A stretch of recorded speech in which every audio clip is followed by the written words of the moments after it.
Welcome to Forcing Function Hour, a conversation series exploring the boundaries of peak performance. Join me, Chris Sparks, as I interview elite performers to reveal principles, systems, and strategies for achieving your competitive edge in business. If you're an executive or an investor ready to take yourself to the next level, download my workbook at experimentwithoutlimits.com. For all episodes and show notes, go to forcingfunctionhour.com. Today, I'm joined by Dominic Zijlstra. Dominic is the founder of Traverse, an app that has helped over 10,000 professionals learn languages and technical skills faster. Dominic is a polyglot and a super learner. He dove deep into the science of learning to develop learning methods that actually work. Our topic for today is accelerated learning. In this conversation, we prove techniques to boost your information retention, accelerate the acquisition of new skills, and become the person necessary to achieve your ambitious goals. Dominic, so excited to have you here today. Let's learn how to learn. Yeah, it's great to be here, Chris, and thanks for that wonderful introduction. So I'd love to start by learning a little bit more about your background, how you got here. How did you become interested in learning? Yeah, so I always had like kind of a learning drive. Even when I was a little kid, like I would get books from the library and just start reading them and start exploring all kinds of topics. And part of that is like I'm from a small country, Holland. So languages was always like a big thing for me. Like my grandparents actually lived abroad. They lived in Germany. So we'd often go there and I would pick up German as we went there. So that was kind of one thing that really stirred my curiosity. And then when I actually finished high school, I actually went abroad as well. I went to Germany too. I studied physics at university. And again, I kind of kept this sense of exploration and always learning. So even when I was in Germany, I then did like my master's in Brazil, for example. So I actually dove into engineering there. So always looking for new topics, and then also like picking up languages as I went to those countries. So like I became fluent in Germany in German, and then in Brazil became like pretty much fluent in Portuguese as well. So I always had this learning drive, and actually it was like 5 years ago when I met my current wife, who's Chinese, and then I hit kind of a roadblock because I was trying to connect with her parents, my parents-in-law. They didn't speak any English, so I wanted to learn Chinese. I thought because I'd learned all this other stuff before, like, well, I'm pretty good at learning, right? I can handle this. But then it turned out like Chinese was just too hard. And that's when I really dove into like the science and the methods behind learning. That's when I realized I have to step back, like I can't just do this in the same way that I always did. And that was kind of the point when I started exploring all of these meta learning principles, which eventually led to me also building an app that enables other people to do the same. So let's start by just kind of getting on the same page with definitions. What does learning mean to you? Yeah, so to me, learning is like a very human thing. I think humans are one of the most curiosity-driven animals, and that means we always explore and want to find out new things, discover how things work, and it's kind of rewarding in itself to do that. But for me, when learning becomes really powerful is when you have a goal in mind as well that brings you further in life. So maybe in your personal relations or in your business, like I'm currently growing a business, when you can kind of combine those two things, like this natural curiosity with having a actual goal in mind that you want to achieve, that is for me like the most rewarding thing of learning, and that is kind of what learning means for me, and when learning becomes like almost a goal in itself. So it does seem that it's really important to start with this end in mind to direct your curiosity. What advice do you have around selecting a learning goal? Maybe let's start with when you were learning Chinese. It seemed like your learning goal was being able to communicate with your in-laws. How did you work backwards from that? Yeah. Yeah. So I think it's kind of sometimes it's tricky to have a learning goal. So early on, I was often exploring like all kinds of things without really having a goal in mind. So that led to me like knowing like a little bit of everything in lots of topics. But then there wasn't really any topic that I knew deeply. So once I hit this roadblock of learning Chinese, I discovered like actually I have to go way deeper than I used to be actually able to learn Chinese. And it was this going deep that for me like yeah became the most rewarding thing, because in going deep I was able to form so much more new connections than I was able to before by just learning like very broadly, as I think a lot of people do.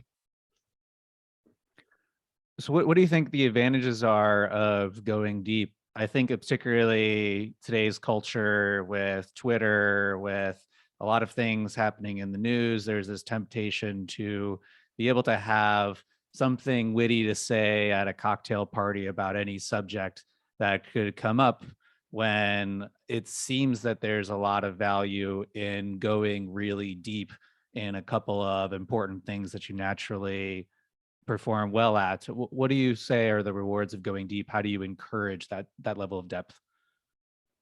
Yeah, that's a great question. So I think like by going deep, we kind of get to a level where things become almost like subconscious, right? So if I go deep into like learning a language like Chinese at some level, like I will start by just memorizing stuff and maybe using like memorization tricks to learn those, and it will be like a very conscious and in some ways very energy consuming and painful process. But once it gets to this level where it's unconscious, it's kind of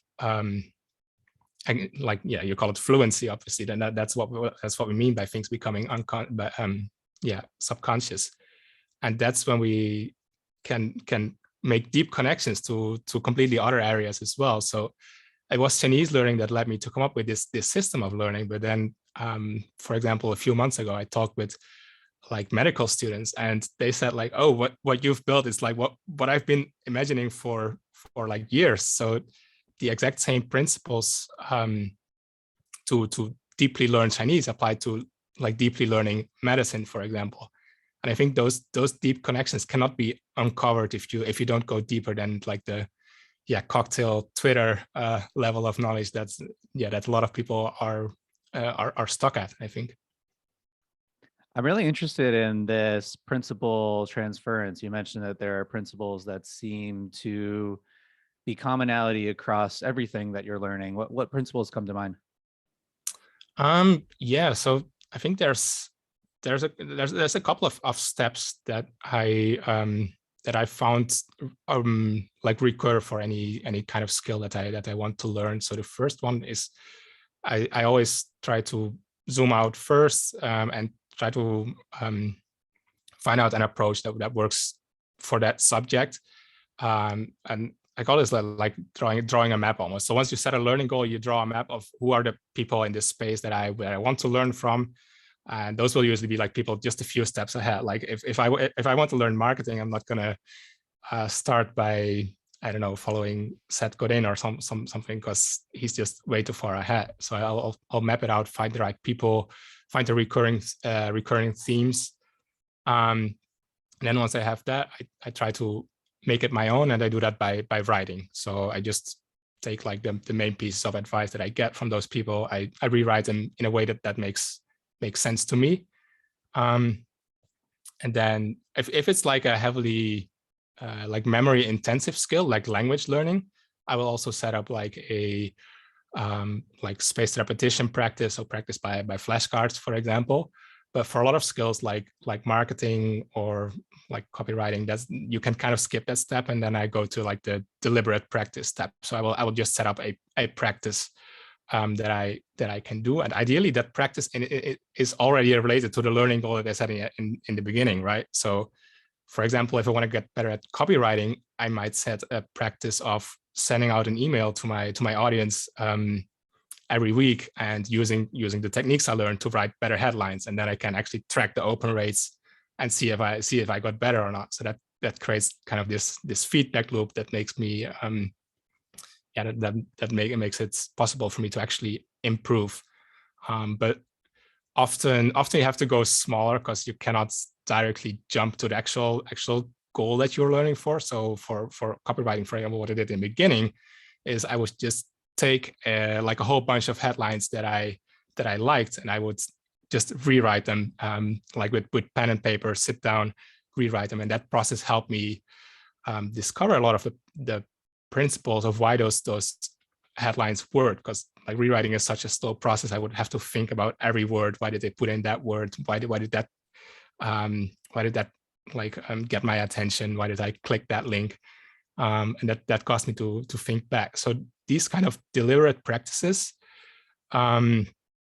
really help us uncover the deeper principles. And then I like to do those practices, like setting up a schedule to do those practices. So maybe I practiced like copywriting once a week, and then that kind of repetition makes me a little bit better every time. So those are usually the steps I go through for any learning. So, and I used a lot of examples here in copywriting, some in language learning, and obviously those steps might differ a lot for depending on the nature of the skill you want to learn. That's so great. And I think it's worth going deeper into those, because essentially, I think you could apply these to anything that you wanted to learn. So starting with drawing a map, having these examples that you're following, what is good in this skill. I think it's nice. It's useful to have a yardstick to measure against. And so it's usually people, like you said, who are a few steps ahead of you, something that you could reasonably reach, and you can compare and see, hey, am I making progress towards this North Star, as well as it allows you to work backwards from what are the steps necessary to get to this point, kind of start to create a plan of here are the sub skills. I think is something that you pointed at, of maybe you can't take on a whole field at once, but you can start to deconstruct it into its component parts and then train those separately. I think the rewriting the advice, you talked about taking headlines and trying to recreate them. There's a lot of power in that, because while we can just copy what someone else is doing, we won't actually understand or internalize what is the thought process behind it, and thus we won't be able to replicate those results. We'll just know that something is good without understanding why it works.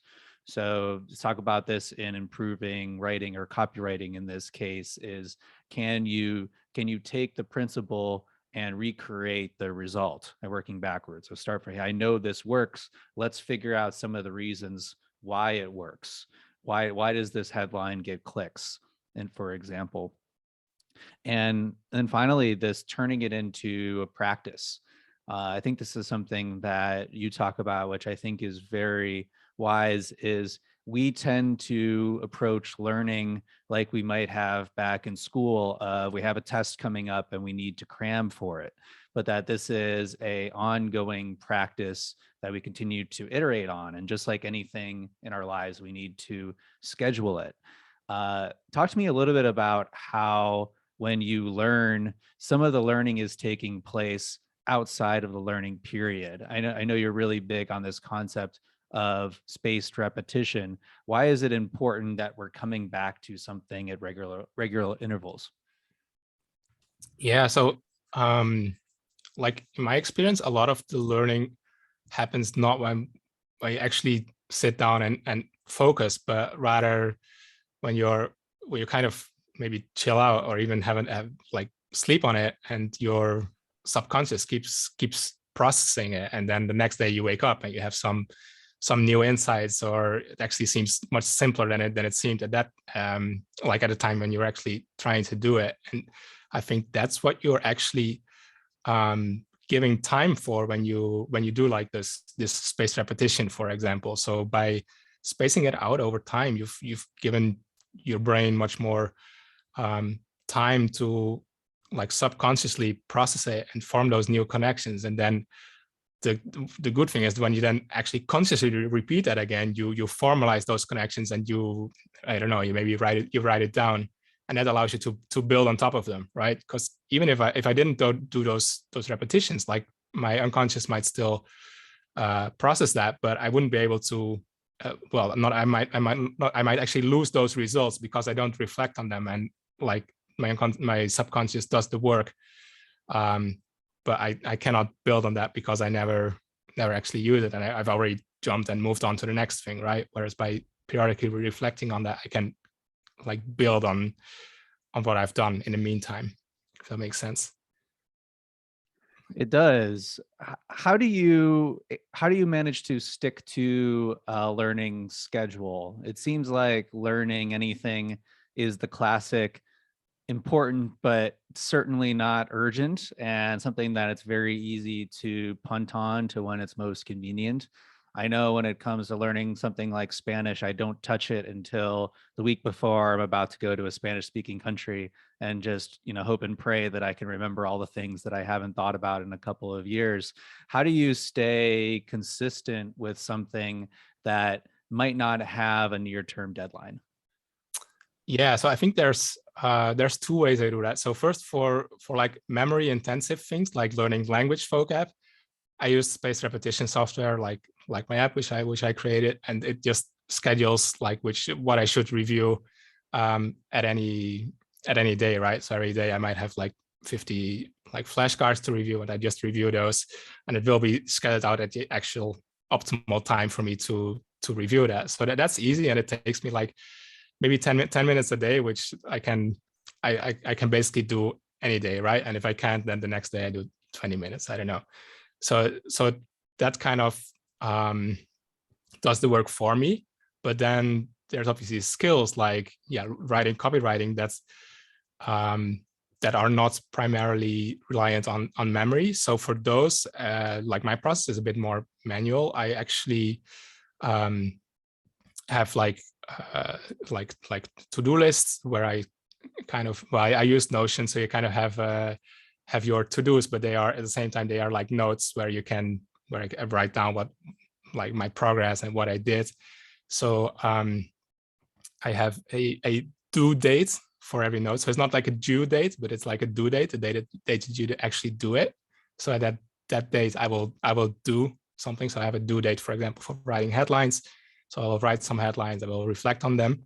And then once I've done that, I will move that due date to like whatever period I want to do that periodically, right? So for example, I move it like 1 week ahead, so that it's in my to-do list for that day exactly 1 week from now. So it's just like one of the items on my to-do list, and it is there, it's visible, so I have to do it. I'd like to talk about each of these. So let's start with spaced repetition. What is it? Why does it work so well? Yeah, so spaced repetition, it's based on the forgetting curve, which was discovered, I think, over 100 years ago by a German scientist called Ebbinghaus, I think. And he basically discovered that when we try to remember something, basically our recall decays exponentially, right? So maybe after 1 day you will have a 90% chance of, or let's say that after 1 day you have like a 50% chance of remembering it. After 2 days you have like a 25% chance of remembering it. After 3 days, like a 12.5% chance of remembering it. So it decays exponentially. But if you reinforce your memory by repeating that information, maybe on the second day, you actually reset the forgetting curve. So you reset it to like from 50% recall to 100% recall, but you also decrease the decay factor. So rather than losing half of the information the next day, at that point maybe you just lose 33%. So after that first repetition, and then the day after that, you will have a 66% chance of still remembering that. So then it follows from that, if you do the math, then it follows from that the best reviewing intervals to remember any piece of information is like increasing intervals over time. So say I learn a new piece, like a new like Spanish vocab word on day 1, then I repeat it on day 2, but I don't repeat it on day 3. Instead of I increase that interval, and maybe I repeat it on day 4, and like the next interval will be even further ahead. So maybe I repeat it again on day 10, then on day like 25, and then on day like 60 or something. And if you do the math, it's really interesting. If you do 7 repetitions and you remember it at every repetition, then that's basically enough to remember it for life. At that point, the interval will be so large that it's actually like it's like your lifetime. So if you do it well, like 7 repetitions are enough to remember it for life. And that's like really the powerful thing about spaced repetition. Yeah, I think that applies to a lot of things in life, and that it's very iterative and that it becomes dialed in every time that you return to something. Now, the second one, I love this concept of a do list, like DO list. This reminds me a little bit of the concept of active recall, where you're regularly testing yourself to see how far that you've come. Maybe talk to me a little bit about this concept and how you apply it. Yeah. So I usually combine spaced repetition and active recall. So rather than just repeating a piece of information, I will actually formulate a question or practice that prompts me to retrieve that information. So in the case of language learning, it's very easy, right? Rather than having a word pair to talk, hablar, I will just put like hablar, and then I prompt my brain to come up with, oh, the correct translation is to talk. So that's kind of how active recall works for memory intensive tasks, but like language learning.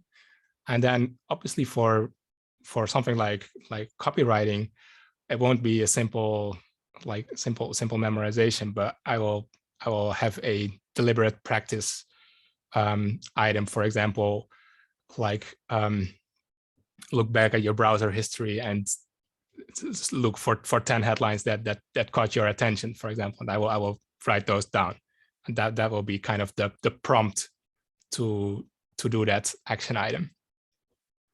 One common piece of advice that I know we share is, I think Feynman originally talked about this, where you don't realize what you know until you need to explain it to someone else. And so this testing yourself is very important to iteratively converge on success in a skill or in a learning outcome. So I talk often to clients who are giving a really important presentation and encourage them to schedule a demo presentation to peers maybe a week ahead of time, where they try to give the presentation, and by doing so reveal what are the weak points in the presentation, where are the points they need to flesh out more. Obviously they can get some feedback in terms of this resonated a lot, I didn't understand what you were saying here, that the final product becomes even better, even more dialed in the more times that someone returns to it. So creating opportunities to see, here's where I stand based on my performance in a realistic training environment, and based off of that, I can focus my learning much more closely because I realize the things that I already have competency in, and here are the areas where I need to specialize.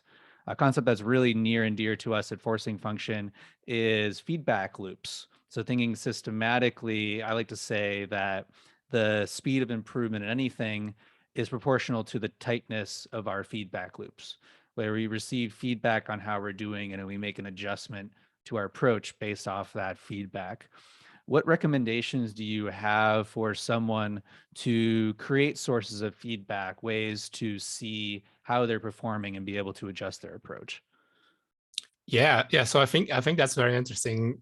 You mentioned especially like the Feynman technique and feedback loops, because they're very, very deeply connected. And basically the Feynman technique, it's kind of like a trick to create a tighter feedback loop, because obviously there are things where we have tight feedback loops. For example, if I write those email headlines, I can, like 1 or 2 days later, I can see what was the open rate, right? And I have that feedback. But for a lot of things, like the feedback loop is much more fuzzy and longer. So for example, I create a new marketing campaign, or I send out emails for a few months, and I don't know, like people at some point they respond, but I don't know which touch point was actually prompting them to respond. So I get much more fuzzy feedback, and that's where the Feynman technique can be incredibly helpful, because it's basically learning by teaching.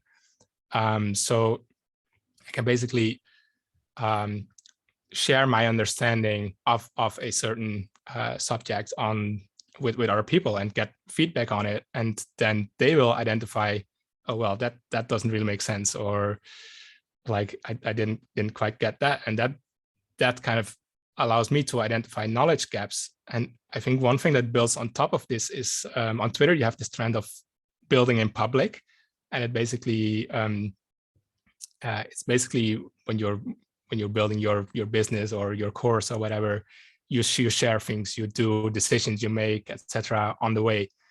And yeah, the great thing about that is that you get this feedback from other people who are in the same area and who are facing the same problems, and they might be just ahead of you. And they might already know what comes next, so you don't have to wait for that feedback loop, but you get that feedback immediately. So Feynman technique, I think, is a great way to kind of tighten those feedback loops that would otherwise be very very fuzzy and long. So you come from a very technical background. You studied physics, you learned math, you learned data science. How do you think this background influences the way that you approach learning? Yeah, I think like this background was probably one of the reasons I started building an app in the first place, because I like to systemize things. And obviously, once I had figured out this process that really worked for me to learn Chinese, initially it was like living in a spreadsheet, and I was keeping track of things in my calendar, and it was very very very messy. So I thought, well, there must be something out there that can allow me to do this better. But there wasn't really anything. Like there were apps like Anki, but it only did like one part of the equation. And there were note-taking apps, but yeah, they only did like another part of the equation. So I kind of thought like I have to build a system that can do all of it. So definitely coming from this background of physics and math led me to think deeper about systems and how we can, even if we have conflicting information. So we have all these different techniques, right? And some of them are even like one technique might advise something and another thing might advise something that seems to be almost contrasting with it, and kind of blending those together and making sense of them in a way that's that can actually be systemized. I think that's that was heavily influenced by my background in like math and physics.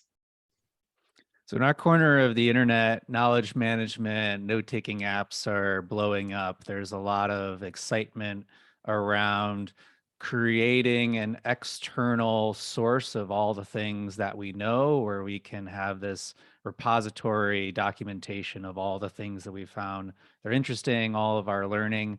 But where do you find that note-taking, these apps fall short? Yeah, so I think like the trap a lot of people fall into, it's like they have this note-taking app and they just put everything they come across into it, right? Almost without filter. It will be like all of the links, or to just copy and paste stuff. And basically it fills up to the point where it doesn't really make sense anymore, right? Like you cannot find anything, or when you find anything, it's like almost like Google, like you have 100 results and you don't know which one to pick. So a lot of people use it as almost like, I don't know, like just a storage of information. But I think where they fall short is what we actually want is we want these things that actually matter to us, that actually help us further to live in our actual brain and not just in a note-taking app.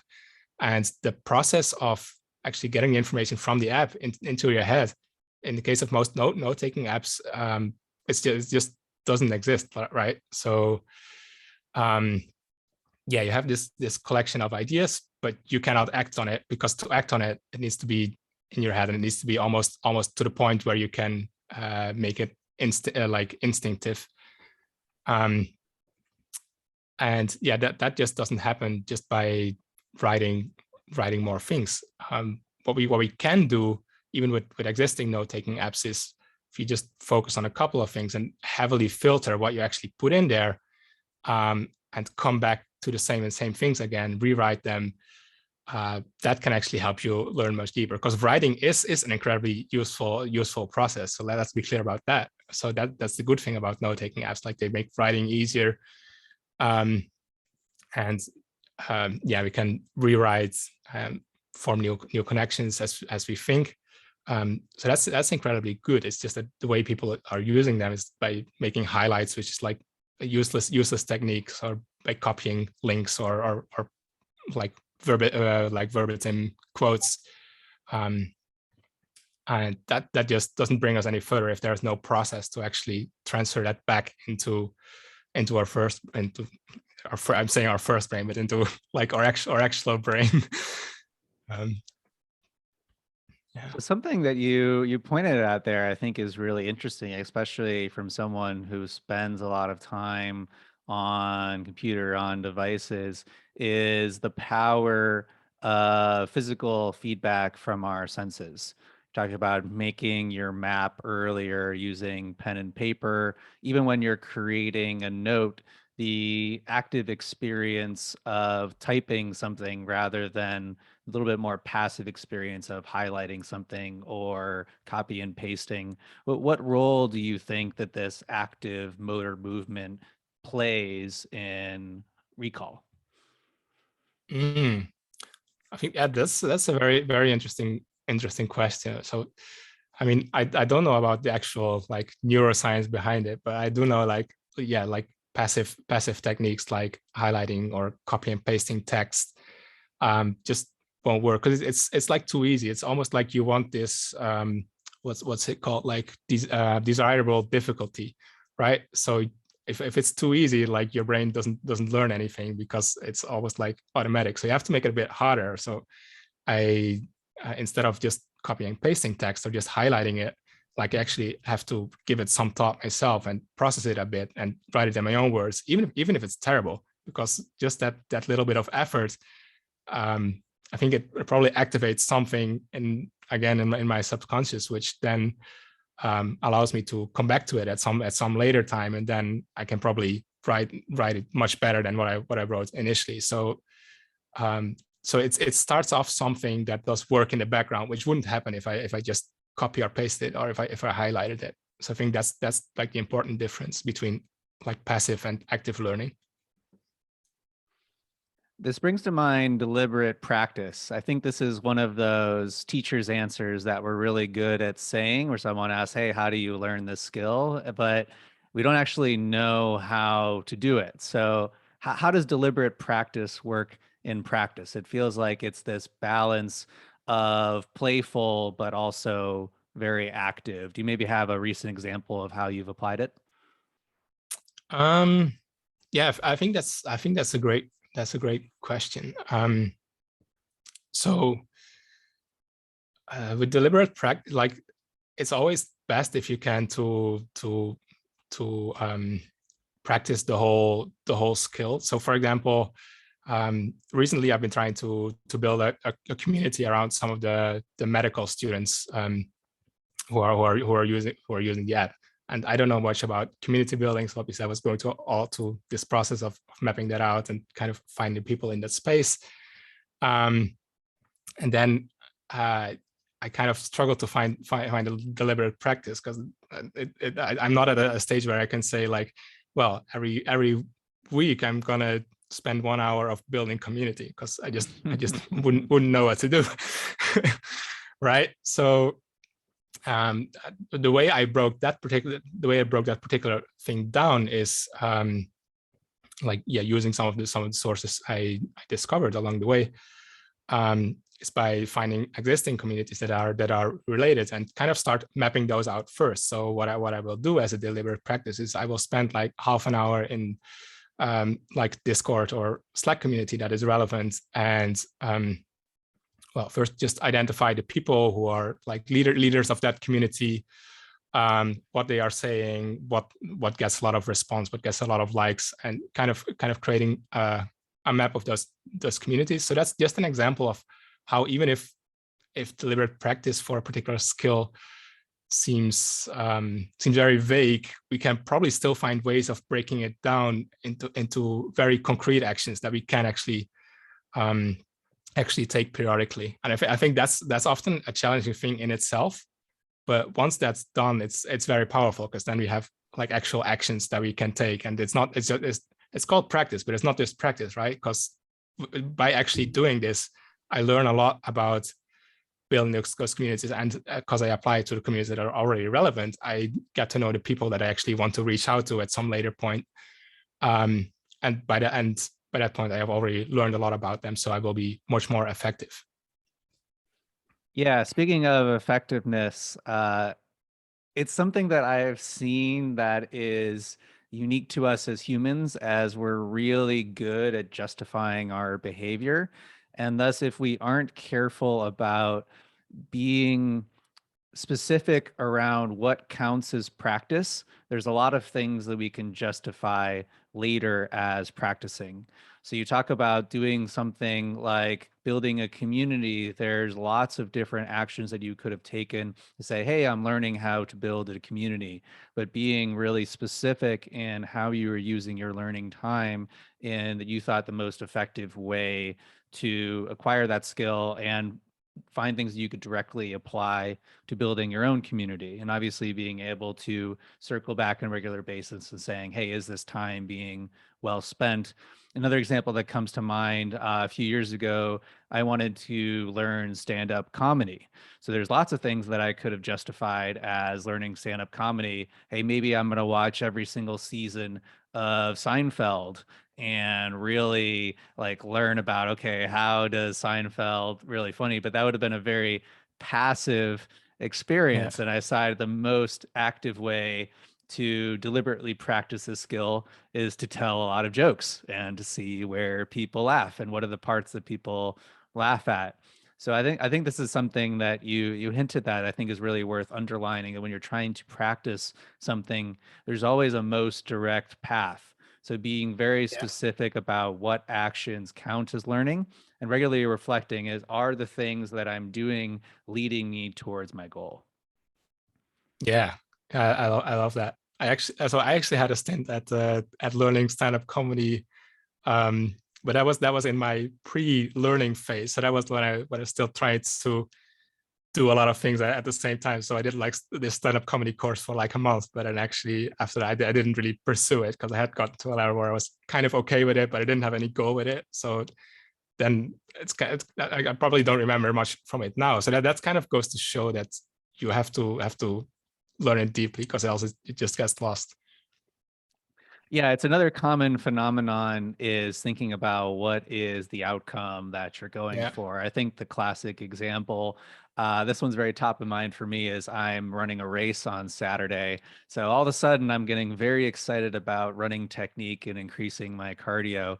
But the common phenomenon is after the race, there's no reason to run anymore. So the skill falls off and we get out of shape or we forget how to do the thing, right? This is a classic extrinsic reward, that when the reward is removed, so goes the motivation.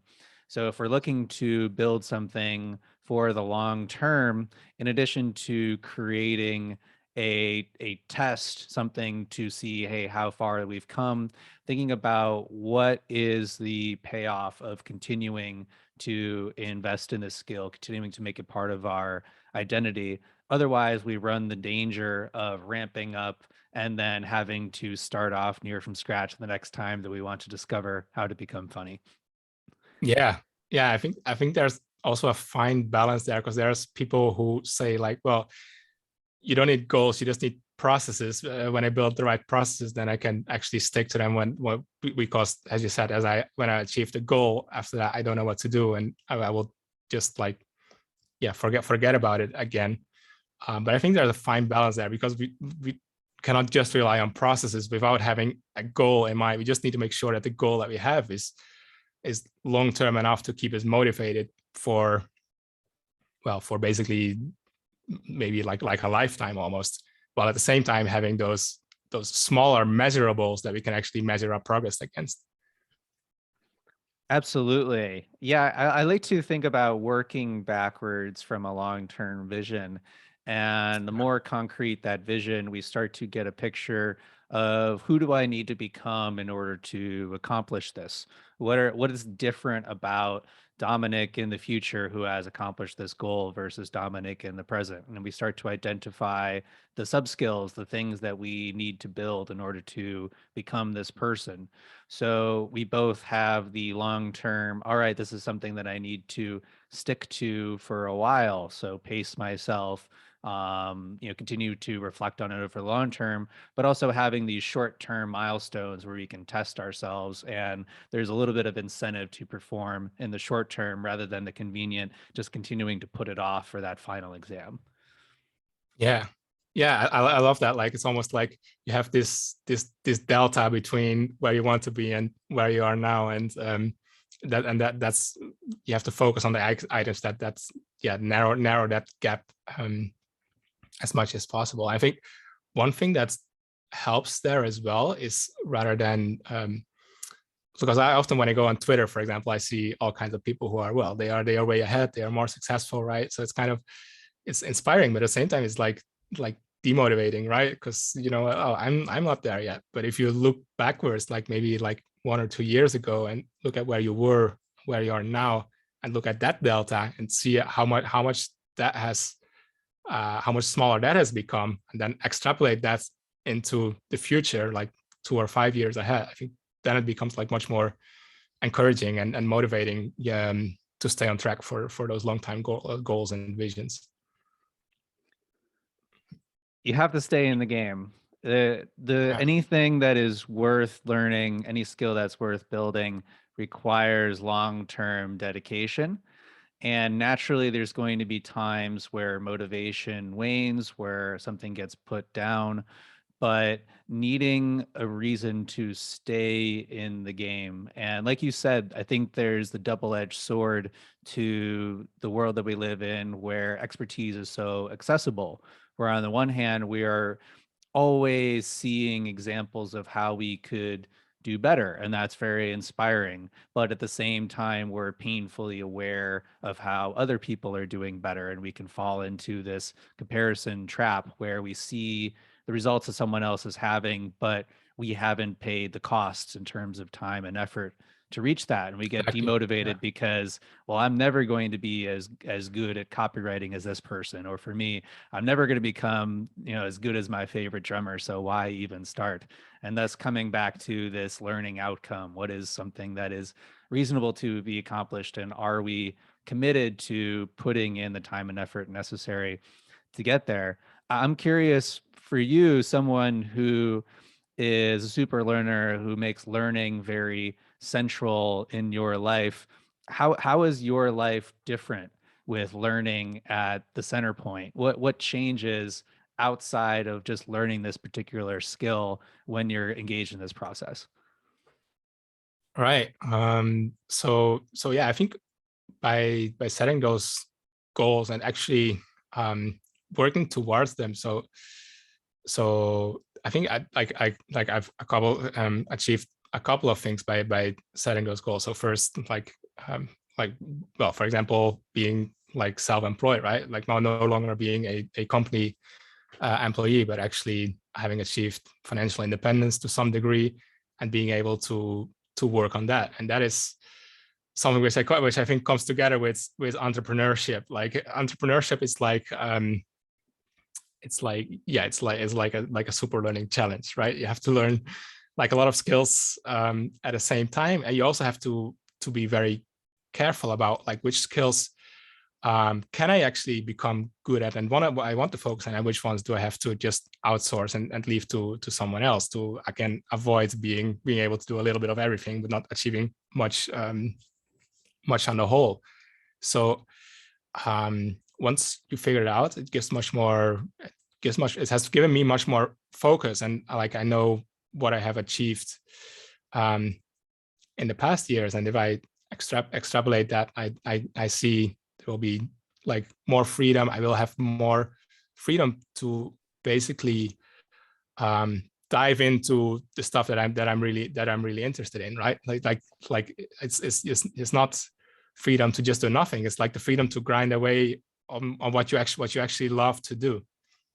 And I think that's what learning can give you. Like if you learn with the right goals in mind, you will be rewarded for that. Also monetary to a degree where you can actually spend more time on the stuff you actually like to learn and go deeper into that and continue being rewarded and recognized for that. So I think that's a very very tangible like life outcome of being super focused on learning. I like to think of it as I'm calibrating my intuition. In this case, my intuition on what is important. I think a good rule of thumb is to just optimize for interesting, where it naturally resonates with you. What do you gravitate towards? What is something that's like your guilty pleasure or the tinkering in your garage? And there's a trust that you know what to do. And the nice thing is that the more things that you learn and the more opportunities that you have to not only put this learning into practice, but to see what learning activities lead you towards your goals, you start to accumulate evidence that, yes, I know what to do. And I'm confident that the way that I'm investing my time and my energy is going to lead me towards my goals. It allows you to stick to a process and generally to move much faster with this sense of trust. So it's a very interesting takeaway that you described, that this systematic process that I think people from the outside might feel is restrictive, that, hey, I have to stick to this regimen, I have to do these things on a regular basis, that this creates this sense of freedom. Remembering, hey, we have the choice, we can learn anything. So let's learn the things that are going to lead us towards our goals that we naturally are curious about, that we enjoy.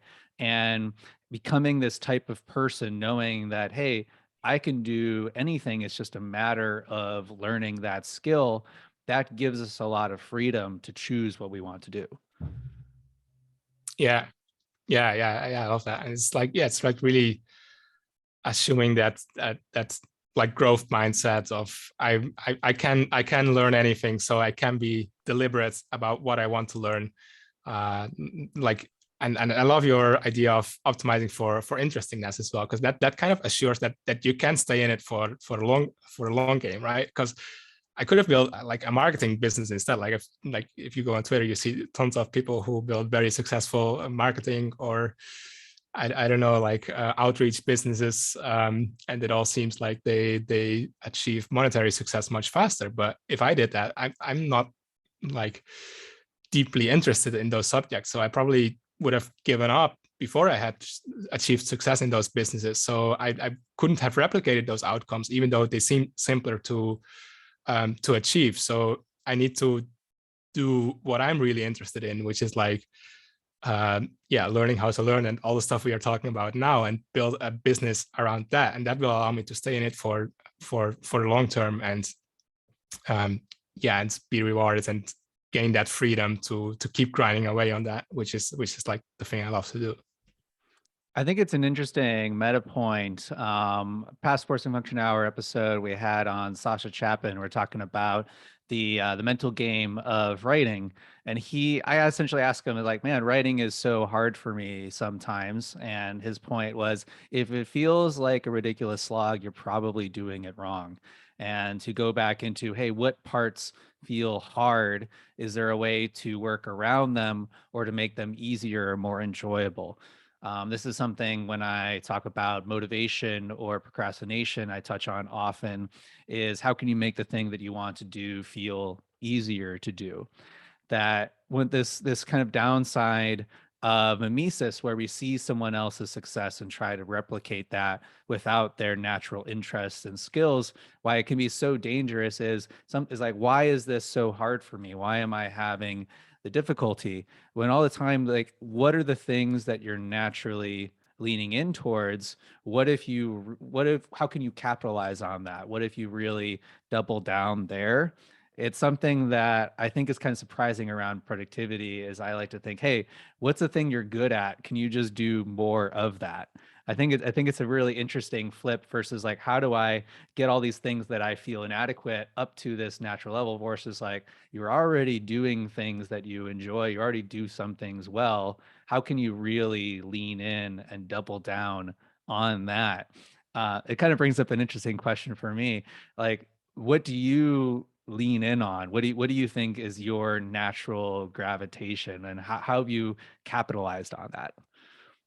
Yeah, I love that perspective because I think it's like a very delicate balance. Because yeah, you definitely have like this 80-20 principle of like focus on what you're good at and make that go from good to like super good and capitalize on that, versus like being an entrepreneur and doing everything yourself and yeah, learning all those skills and maybe moving much slower. So I think there's definitely a balance there, and I've discovered like there's a few things I really like, and I discovered one of them is like writing and breaking things down in ways that they make sense actually are have become more enjoyable for me now than doing a technical activity like programming, for example. So I try to outsource programming as much as I can, which I was initially I was doing a lot of programming and much less writing. Um, so so I think it kind of evolves as well what your interests are, but the underlying skill that I need to write well is still the same. It's like being able to zoom out to see how things fit together, how I can map them out in a way that makes sense. Um, yeah, so the underlying skills that I have to learn in order to become good at that skill, it's still the same, and that's what I have gotten better at over time, and that's why I'm able to that's how I kind of have been able to this transfer learning from being able to program well to being able to maybe explain a concept well in writing. And like writing is something that you mentioned as well that can be very challenging and struggling with, and there I actually found it helpful to, as you said, break that down into much smaller tasks. And one big thing that helped me to write better is by allowing myself to make the first draft like really bad. Just put all the words on there, mention stuff that you want to say there. Doesn't matter if it makes sense or not. If the English is like not good, just get it out there, and that's actually easy and enjoyable. And then you just need to do a few rounds of editing, and editing is for me less enjoyable, but it's just editing, right? It's just like polishing stuff that's already there. So it's also like a much smaller step for me to do. um, and I think that yeah, that kind of I probably applied the same principles to do a big task like creating an app, for example, and breaking that down into small programming tasks which were actually manageable and doable. And now kind of just transferring those same principles to yeah, learning something like writing, which is essentially still the same systemization that is probably like just an innately very enjoyable activity for me. It brings to mind something that I believe Ira Glass popularized. Ira Glass is the host of This American Life, and talked about the peril in doing anything creative where you're taking something that doesn't exist and putting it out into the world. Is that particularly in the early going, but really forever, your taste will always surpass your ability. And so the peril, particularly in the beginning, is to judge yourself and to compare what is coming onto the page with the things that you're consuming, and to start to fall into this narrative trap of I'll just never reach the point of being good enough. So yeah, trying to find ways to practice a gentle touch with yourself, avoiding this judgment, but instead being curious. What is the, as you said, this delta between where I am and where I'd like to be, and the things that I seem to enjoy, the things that resonate with me, that the work that I think is good. Let's deconstruct that. What are sub skills that I can use to start to train, to start to close that gap, and whenever possible to find ways to enjoy that process. I think on this theme of sticking to a learning plan and making learning fun and easier, I think it's important to talk about environment. So a core belief at Forcing Function is that a lot of our behavior is contextual. So it's really important to create a contextual container that supports progress towards our goals. I'd love to hear about your environment. This could be physical, this could be digital. What things have you done to create an environment that's supportive of your learning? Yeah, I think that's a great point, because we are always much more reactive in our actions, like actually responding to our environment, than we think. Like when I was employed, like I worked as an aerospace engineer, I worked as a data scientist, and I thought I was learning a lot because I was advancing in my job at like a good pace and getting better at it. But if I compare that um, to like the way and the pace of learning now that I'm like an entrepreneur, it seems like back then I was just like actually like slacking, right? So I think environments, places, like is a very important factor, and I think we can improve it by being conscious about mainly the people that we surround ourselves with. And the great power of like Twitter and the internet is that we can actually like identify those people and talk with them directly, right? So I did I joined the On Deck course creator fellowship last year, and I met a lot of amazing people there who were like ahead of me. They were like had a big following on the internet. They knew how to write really well, how to make really good content. And by being in that environment, I I just I think a big thing of that was actually having this mindset of, well, a few years ago they were struggling with the exact same things that I was struggling with now, and being able to actually see those people and being able to talk with them, and being in that environment just was so encouraging and inspiring. That it allowed me to stay on track and basically build what I needed to build, which would have been much harder if I hadn't had that environment, and I might have like given up before, like just before achieving the success, right? So I think the biggest thing you can do about your environment is surrounding yourself by the people who are where you want to be, maybe in 6 months or 1 year. How do you identify those people? How do you choose who those examples are? Yeah, so a lot of it's just like exploration on like Twitter, or you can start from Google as well. But even better, if I know somebody in my personal circle, even if they might not be perfect, but if they can point me in the right direction, I will always prefer that over like a random internet search, because it's like a trusted source, right? It's like if I go on the internet, there will be so much noise, and yes, the best people are there, but I might not be able to find them, or I might like find somebody else first and then be stuck with them, even though they're not exactly the right person. So if I have a trusted source that can point me in the right direction, I would always go to that first to find the people that can help me. And that's another thing that was so great about being in the right environment, is that in most of the things that I want to learn, I know at least one person personally that I can ask to actually point me to further persons who know more specific things that I want to learn as well, that I can learn from. So once you start building this network and creating that environment people who are just ahead of you, but on the same track, it becomes much easier to find the right people to follow and to interact with, to learn any skill basically. I think anyone listening to this could share frustration perhaps at how our education system has been formulated, the way that we try to impart knowledge to the young, and obviously this misconception that learning stops as soon as we graduate.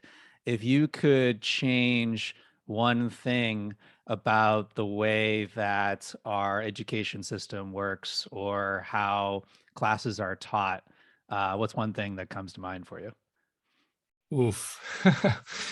That's a very interesting question. If I could change one thing about the education system, so I think the biggest thing would be about mindset. And I don't know what the exact the thing that you would change to change this, but what we often get is like you pass exams and you get bad grades or you get good grades, and maybe you get good grades in biology, but I get bad grades in math. So that means I'm good at biology and I'm bad at math, right? And once I have that perception, like teachers and parents will often reinforce that and kind of create this fixed mindset. Well, I'm bad at math and I will never become good at it. So maybe not pursue anything that has to do with math, right? So I think the biggest thing would be like allowing children and parents to have like a growth mindset instead, and basically showing them that they can learn anything, like if they can learn math if they really want to. And I think there was this one guy, I forgot his name, but he basically created a like it was almost like a video game or something where kids could play around with mathematical concepts and kind of learn about geometry and shapes like that, and in a way that was very playful, but not like dumbed down. Like they would actually learn very deep mathematical principles by doing those activities, and that even children who perceive themselves as bad at math, they would be able to do that effortlessly, just as good as like the math nerds, right? So I think that kind of things. It was Seymour Papert who did this, by the way. So I think those kinds of learning methods are very, very, very empowering. If we could have more of that in a classroom, I think that would bring about a huge change in education. What do you think made that approach so effective? That it was playful, that it was hands-on? How does it differ from typical approach? So it was very much focused on like actually bringing stuff into practice, right? When you learn math in school, you learn it to pass a test, and you learn about, I don't know, Pythagoras equation, and it's just the equation, and you have to know like which letter goes where, and then you can fill it out and get the outcome, right? But what those children were doing is they were actually learning like, well, if I adjust this parameter, then just universe or playground that I'm building will create like this kind of shapes, or the ball will roll there instead of there, and it won't go into the hole. So I was much more focused on having an actual goal that they wanted to achieve and bring that into practice. And they could see like how the principles that they learned actually mattered for what they wanted to achieve, right? After they had learned those principles, they could then achieve something which they couldn't before, which was like, I don't know, create a new universe where things work differently, for example. So I think this focus on having a goal and working towards that, rather than just passing a test and be done with it, is what made it so successful. So if you were talking to someone younger, someone earlier in their career who wanted to accelerate their pace of learning, become someone who acquired skills more effectively, or was able to, recall information, put it into practice. What's the most common piece of advice that you would give to this person? Yeah, so I would advise to be very clear on their goal first, as we talked about a lot. So starting with the end in mind, and yeah, really defining what it is they want to learn and why they want to learn it, and how this is going to make their life better, so that you can actually stick to it in the long term. And then once you set that, I would then advise to start building on what they already know, right? If you just go out and do an internet search, it might soon become overwhelming. But if you start with what you already know, with the people you already know, explore from there, and map out the space, but associate it with what you already familiar with, then it becomes much more tangible. And then obviously we can apply all those other techniques, like drawing out this map, writing a lot, rewriting, and making it your own. I think that's a very, very important tip as well. People tend to be too passive and copy and paste, and thinking that it's saved in the app, so it's saved in my brain as well. But create those active practices of writing, and then come back to it repeatedly. Set up a practice. Find something that you can practice, and set up a schedule so that you can actually practice and stick to that. And then also reflect on how far you've come, and like how far you still need to go to achieve your goal, so that you can get this sense of progress and stay motivated. So Dominic, let's say that I want to learn a language or build my technical skills. Tell me about what you're building at Traverse and how I can use this app to accelerate my learning by putting these principles into practice. Yeah, so Traverse, it incorporates like some of the techniques we talked about. So you have this like mind mapping space almost, where you can create this initial map of a particular topic, and then within the map you can go into zoom into each of those topics, and start taking notes. So it is a note-taking app in that sense. But then we've also added flashcards with spaced repetition to it, so that you can actually like take the most important things from those notes and have them scheduled for them to review them at the optimal time, and create those active prompts that prompt you to really think about it, and really get better at it, rather than just passively rereading it. And then another thing which we've done is to make it really easy to share with other people, so that other people can give you feedback, and it's kind of make it easier to apply the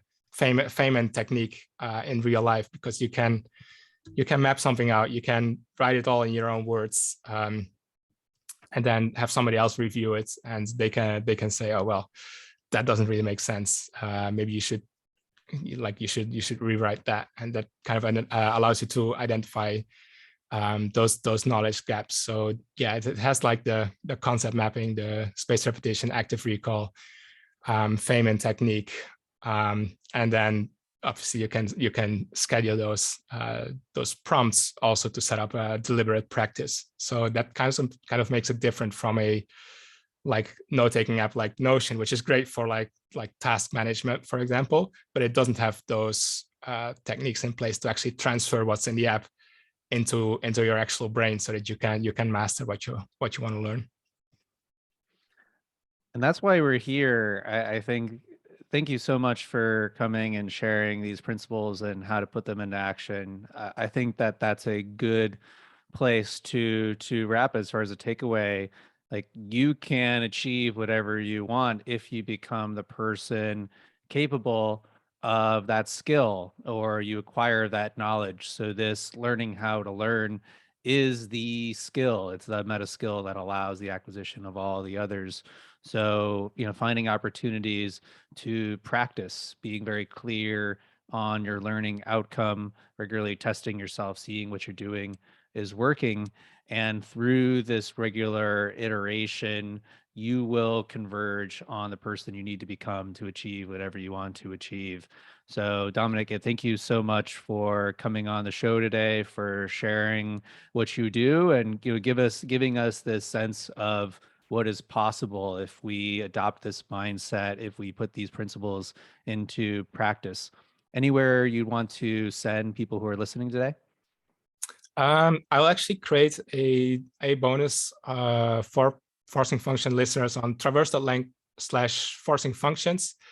So yeah, you can go there. I will create a nice little bonus for you just with a 4-step process to help you learn quicker and retain more. So I will set that up, and then you can go there if you want to learn more about Traverse, and yeah, you'll get a nice personal introduction from me. Awesome. That's Traverse.link/forcing function. Check it out. Dominic, I believe you're on Twitter as well. I am. Yeah, my handle is at Dominic Zijlstra. So first name, last name. So if my name is somewhere in the podcast description, people can probably figure that out as well. We will do that for sure. Well, thank you all for listening. So as you might know, at Forcing Function, we teach performance architecture to a select group of 12 executives and investors in meaningful companies. If you haven't already, highly recommend that you download our free peak performance workbook at Experiment Without Limits and subscribe to our newsletter. You can do that at experimentwithoutlimits.com or forcingfunctionhour.com so you can start taking yourself to the next level today. Thank you so much for joining us, Dominic. See you all again soon. Thanks, Chris. It's great to be here.